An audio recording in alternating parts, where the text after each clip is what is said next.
Hello, my name is Artsy Sister, the Artsy Sister, and today I wanted to talk to you about dreams in Western art. Like dreams, as far as up there is the Oracle of Delphi interpreting the dreams. So not like Homer. Which one was like the Spartan people? Leonidas? Yeah. Like interpreting the dreams and stuff. Like in the old days, the dreams were perceived as being like prophetic. That it was just like the gods or dead people talking to you. And then the only dreams that were recorded were those that had religious significance. But most of the time, like dreams, they were not often depicted in like paintings because it was just something very abstract. But it was more in the form of literature. Like a good example is when Achilles dreamed that Patroclus was telling him to go bury his body because since he was still hoping for his friend to come back to life, he was rotting. Oh, and even further back, Gilgamesh had a similar dream with Enkidu in one of the different versions of the Epic of Gilgamesh because more than one has popped up. But in one version, Enkidu tells Gilgamesh to bury him, and then when he wakes up, he sees that his friend is like covered in maggots, very gross. But dreams back then, they had nothing to do with the subconscious. They'd be like, if you're dreaming, it's probably like very important, so jot it down because it's either God or a dead person talking to you. And then we move forward in the Renaissance, not the Renaissance, this is like proto-Renaissance, like medieval time. Here we have the Dream of a Palace, 1299. And it's here one of the saints who's like being visited by Jesus, and then he's like dreaming of a celestial palace. So this is like a very early depiction where we had the dream, because we had the dreamer, and also somebody actually trying to paint a dream landscape based on a description of a dream. Is this a halakhic palace dream? Seems like it. By a Christian saint? Yeah, well, medieval times, they weren't religious intolerant. Like they like in medieval times, Catholics, Muslims, and Christians, and even pagans coexisted. It was a tenuous coexistence because of the fast, and they were allies, and sometimes because like in medieval times, the Roman structure they broke down because like the Romans, they had religious tolerance, but then like when their empire went to hell, the other people within it fighting for power, they saw religion as a tool of control, and then if you didn't believe what I believe, that was a perfect excuse to go murder you and rob you. But I'm not gonna get into that. So yeah, a dream of a fancy palace. Oh, this one like came out completely out of order. Oh man, I got it out of order. Well yeah, like eventually, like once we get to modern times, here we have the dream of. Oh Jesus Christ! Why did it didn't load the images in the right order? Who knows? Yeah. Let me see. Check. Oh, it's just those two apparently. Yeah. Okay. Ignore those two for the time being. Okay. So yeah, and then eventually we get to the Renaissance, and then like all of the dreams they're still tied to the Romans that they only depicted things having to do with religion. So then over here this Pope is dreaming of the angel telling him, dude, you're gonna be Pope. So then here we have him get the staff and the fancy hat. And he's like, oh God, I'm gonna be Pope, please no. Yeah. Like he looks very concerned. Like he fell asleep while praying, and then an angel came up to him and told him, dude, you're gonna be Pope. And then over here, Greco, the dream of Philip II over here, like he's angry up there. But as you see, the only dreams that they bother to depict in art had to do with, we're only allowed to have like religious significance. So yeah. And then like the saints and the angels and all of the other stuff on top. It's still based in dreams, based on the Greco-Roman interpretation that dreams were only like the dead. dead talking to you or like God talking to you, but always somebody talking to you. In this one by Henry Fuseli, the shepherd's dream is from Paradise Lost, 1793. Like this one is Paradise Lost is a poem by John Milton, but it's a like a poem epic or type of play that only talks about like the Bible and stuff. So then it's interesting that like the dreams are slowly losing some of their fancy religious significance. It is starting to focus more on like the nightmare aspect of it. Cause over here like the faces and warping and stuff. And even it's starting to look more amorphous, more dreamlike. John Milton is practically fan art, right? Yeah. Like most of what is over there is not actually Bible canon, but somehow has made it into dogma. Yeah. This is Rembrandt, Joseph's Dream in the Stable. 1647. This one is depicting a scene from the Bible where an angel tells Joseph, the Herod the Great is coming here to murder baby Jesus because like he feels threatened by a baby.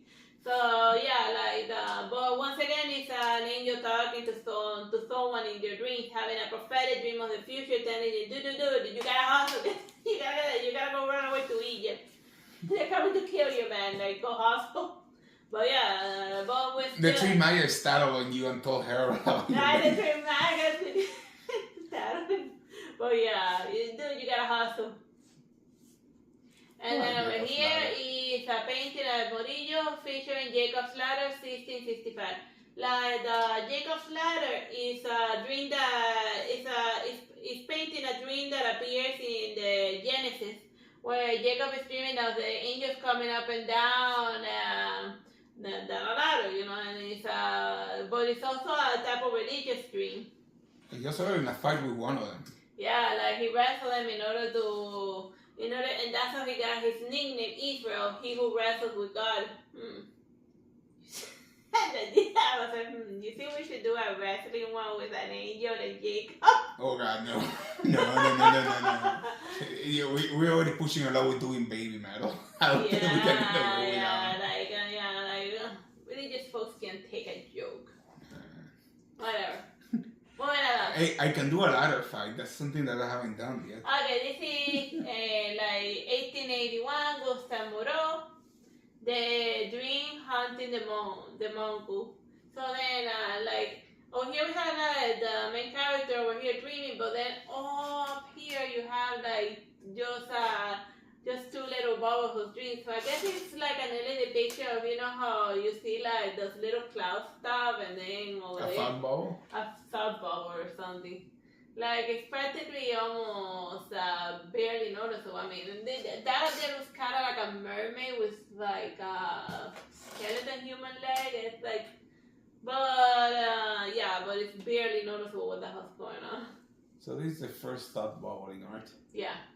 This one is William Blake Milton's Mysterious Dream, 1820. I guess John Milton was famous for having like a lot of like crazy dreams and stuff. Cause like this, I know somebody else doing a fan art of something crazy that Milton like wrote about. Like here's like a fancy looking angel scene, but then like coiling around it, there's like a person, and like this one is very close to like the nice abstraction that is normal dreams. More almost like proto-surrealist. Like the melted clouds of Dali. Like William Blake is the last person who should be drawing someone else's dream because he's already like pretty weird himself. Yeah. Yeah, he also like had like a lot of friends that were like seer-like people. One of them, and then his seer friend would tell him like his dream, and then he would try to paint all of the crazy stuff that his friend. Yeah, that's how you end up with to see the world in a grain of sand, heaven in a wildflower, called infinity in the palm of your hand, and eternity in an hour. Yep, something like that. This one is Dante Gabriel Rossetti, Dante Dream, 1871. So yeah, here's Dante, and he's dreaming of an angel kissing, what's that chick? Beatrice, kissing Beatrice in the mouth while pointing an arrow at him. So I guess this is the first depiction of a wet dream, yes. Yeah.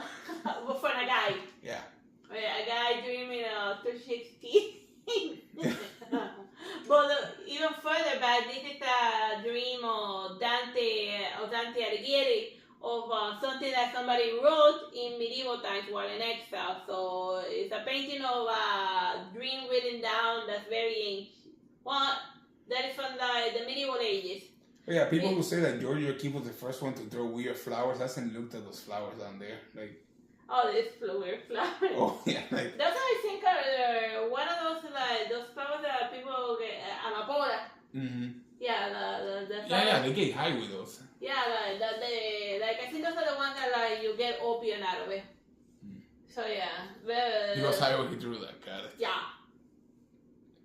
This one is A Nun's Dream by Carl Briolo of 1831. Oh, what is a nun dreaming about? That's like, she's dreaming of like that's a guy, you can see because of the mustache, and then that's her just being with her hubby. So then that's like without any sugar coated. That's 100% the first one of the. I don't know if in the Western art, one of the earliest depiction of a chick having a wet dream, a nun of all things, and then like this nun of everything. What's all that weird money stuff that you're making? She's just dreaming of her boyfriend. But the reason why she could be dreaming that is because she probably like got sent to the nunnery for refusing to marry some shop. So then she's like dreaming of her lover, because like whenever they couldn't marry the woman, it was tradition that they would just send it to the nunnery, and then like the family would just abandon their woman there because here's a chick that's unmarriageable, so now you deal with the Catholic Church. Basically Bernadetta's storyline, that they put her in a burlap sack and threw her in a nunnery, in like a temple school to be like a child soldier. So that's Bernadetta's story in a nutshell. Yeah, marriageable, you're going to a nunnery. So yeah, just whatever. They always do everything they didn't want in a nunnery, like women, children, anything. So now we eventually get to like modern times, and now officially we got into like, because of Sigmund Freud, and there was an interest in like the subconsciousness, and since science was like so big and stuff, dreams stopped being about like God and like the dead people, and then it became more about like the subconscious, like the individual, like, and really open for interpretation. So then like this was just called the dream, and we got like some weird red clumps and some other stuff, and very abstract looking dream, or very literal. Maybe he dreamt of weird stuff like that. This one is by Wojciech Siurmak, Blue Dream, 1942. Well, it's apparently seems more like a nightmare because she's twisting and turning, and then up there you got like the marriage figures all the way on top. And this one is Chagall Self-Portrait with Muse, or Dreams. So then he's just dreaming, also religious, but like an angel stuff showing up there and telling him what to do. But then again, Chagall tends to do like a lot of cubist, surrealist, like religious paintings. Very weird. Yeah, don't forget about Salvador Dali and the two paintings that you have at the beginning. Yeah, like once we go full circle. It is very, very sad painting. Diego Rivera, Sueño de una tarde dominicana en la Almendra Central. So it's dreaming about communism? No, it's just a random dream. Like here in the middle is la Santa Muerte. Like death, Mexican death. Like Mexico, like the Green River, Mexico is a fashionista. See, look, and you see that on her neck, it has the... a feather boa? No, but the feather boa, I don't know if you can see it, it's a snake, it's a feather snake. She has like Quetzalcoatl over there as her feather boa. And she's like right in the middle of the painting. And like, look over here, it's Frida Kahlo holding a yin-yang symbol. So yeah, it's basically just a dream, but since the Santa Muerte is right in the middle, you could almost interpret it that this is just a scene of the afterlife, because like, I think Frida Kahlo died before her husband, so that's something to consider. So then it shows a parade of the dead were being led by La Santa Muerte right in the middle. Oh yeah, and then it had like a fancy balloon and RM, whatever that means. These ones are being yearly value of dreams. So sometimes like people, 1992. And sometimes people they don't dream of like specific people or things. Sometimes it's just wandering around various cool-looking sceneries. And it's just like I like those types of dream where you're just like wandering around looking at cool stuff. Cause like there's nobody trying to like kill you, and you don't gotta like be something so powerful. You're just enjoying some nice vista stretching out before you. And this is one of those types of dream paintings. This one is Gulyaski Lagos, the Opium Smoker's Dream. So this is somebody who's high. Explains the mushrooms. And then fell asleep. So then, yeah, you got like the, you see like the legs, they transmuted into like a mermaid. So this is a painting of somebody. Yes. And then like he went to sleep, and then he woke up, and then he painted that. He couldn't paint before he woke up. Yeah, and you see like the little mushrooms like popping up in the bottom, you know. This one didn't just do opium, it also did mushroom. But yeah, and you can kind of see the work face of somebody looking at her and judging her. Because that's usually what people do to people who are like blind. Since they're not in the same way that they just see, they're silently judging them. And that seeped into their dream world. And then he painted them. People, you're just trying to enjoy your trip, and then somebody just being a judgmental jerk. Whatever. This one is just like a bunch of legs. Gym time walking dream with a 4-foot clam. What? 1965. So then it's just a dream of just legs walking around. Quentin Tarantino's dream? Yeah, this is what Quentin Tarantino would dream. Feet. Yeah, this is what Quentin Tarantino dreams. Just feet. And this is MC Escher dream 1935. So it's over here, like in the foreground, like we got like this monk sleeping, and then on top of him, like the biggest mantis there ever was in like a weird landscape. That's a weird dream, right?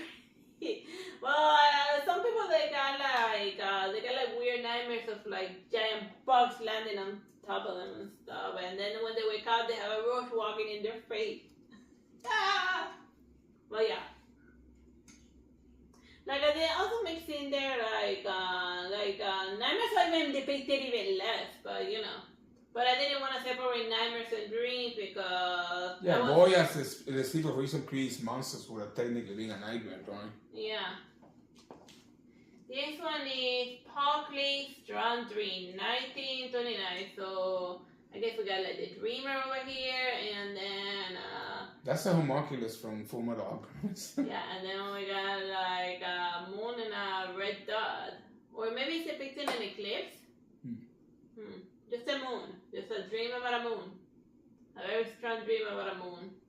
Or maybe just this one is The Dream, The Bed by 1940 Frida Kahlo. So then she's sleeping, and then there's like leaves going out, and on top of her there's like this dead guy. I think those are dynamite on her legs. Don't forget she had gangrene.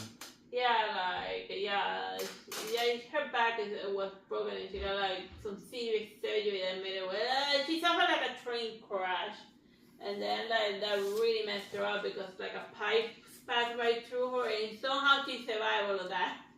And then since she had nothing better to do, she started painting. And so then she often that's why she paints herself in the bed with the leaf going around her, because she feels like she's biologically fusing to the bed and molding, because that's most of the time her existence, just waiting for death to come. That's a very sad painting. Moving along. This one is Valentin Hugo, Dream of December 21, 1929, self-portrait 1929. So yeah. I guess, look, it's like interesting with like the reflection in the water, his face down there, and then the face on top of it, it's got like a weird critter, like.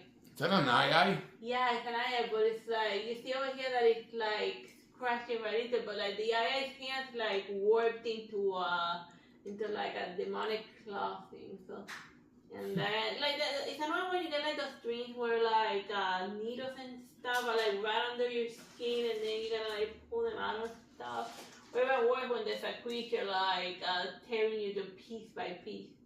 or the alien dreams, you know, like from the movie Alien, but then since it's a dream and not a movie, the alien does catch you and rip you to pieces. It's a bad way to wake up. But yeah, in her case, it's a creepy eye just poking away at her eyeball and like into her mouth, whatever. I've seen that more of a nightmare than a dream. This one was Silicon Disc Small Dream in Red, 1925. Very abstract looking dream. But yeah, moving on. And oh yeah, over here, let's see. Oh yeah, and of course, like we got the Dream of Venus by Dalí in 1939. Like he started the whole. Well, he didn't start it like, but he's famous for like painting out for all of his funny dreams. Not funny, for all of like his crazy dreams. Cause like, can you see over there like the giraffe on fire? Is it within frame? Yeah, it's within frame. You can see the giraffes on fire in your. Yeah, and then like the chick was like a lobster on top of her head while her face opens up in a door. And up close over here, like the melting cloud stuff. Yeah, that's his thing. That was his first surrealist painting, the melting cloud stuff. So yeah, and like the mountains like warping into people's faces. But yeah, if the surrealist, the realm of the subconsciousness. So yeah, but like I actually get a 10 at painting a dream. And the last one, in 1952, Rachel Leonard, The Child's Dream, and it's a kid dreaming that he's like flying around while That's playing not a around. potato? Yeah, it should be, but no, it's somebody else painted fat people before potato. Or maybe at the same time of potato, 1952. Potatoes from like it was painting at the early as the 1930s. But yeah, that's this last dream painting in a natural dream that you're flying. Like, that's an interesting art movement that you should look into, primitivism. Yeah, that could be something. Just pick radius artists showing primitivism. But I'll deal with it when I deal with it. Oh yeah, so we're done with like the dream lecture. So like it started with having religious connotations, and then when religion stopped being popular, then it focused more on the subconscious and the individual experience of dreaming and trying to legit paint dreams in a nutshell. And which is why they vary so much depending on the dreamer. Like some had like dreams that were super high, while others were having wet dreams. Bye bye and God bless.